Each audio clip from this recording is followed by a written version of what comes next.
While high SWR is often blamed for ruining a radio, the physical reality of why your coax gets warm involves a fascinating tug of war between forward and reflected power.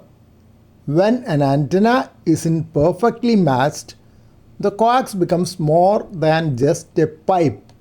It becomes a storage device for reactive power. Here's the breakdown of why that heat happens and how SWR changes the math of your transmission line. Look at the interaction of waves. When your transmitter sends a signal, that is the forward power, towards a mismatched load, not all of that energy is radiated. The portion that is rejected travels back down the cable. That is the reflected power.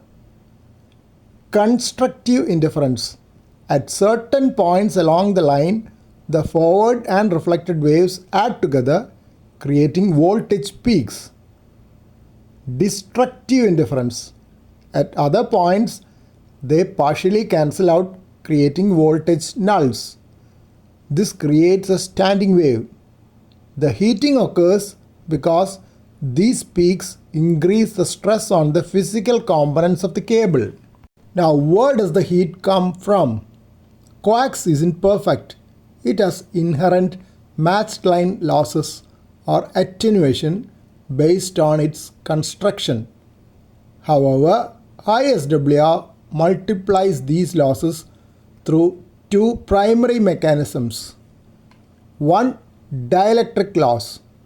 Coax uses an insulator, which is the dielectric between the center conductor and the shield. High SWR creates voltage maxima much higher than what the cable sees at a 1:1 match. These high voltage points stress the dielectric, causing molecular friction that generates heat. If the SWR is high enough, the dielectric can melt or arc. 2. Ohmic resistive loss. Every wire has some resistance. High SWR creates current maxima.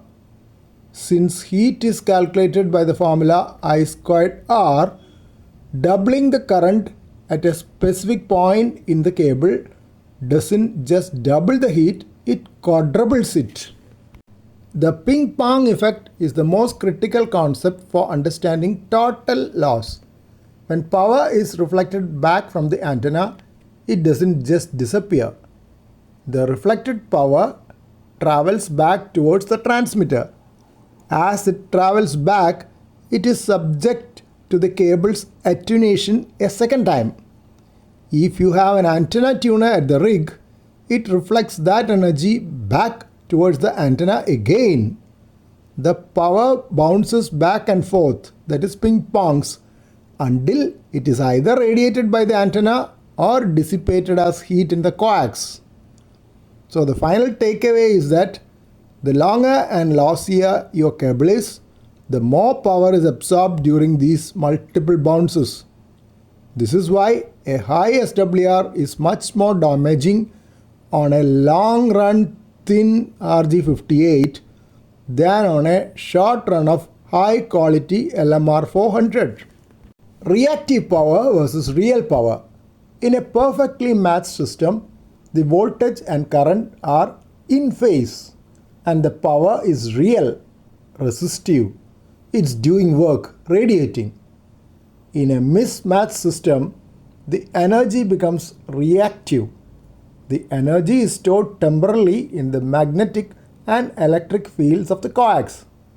While reactive power doesn't do work at the antenna, it still requires real current to move it back and forth.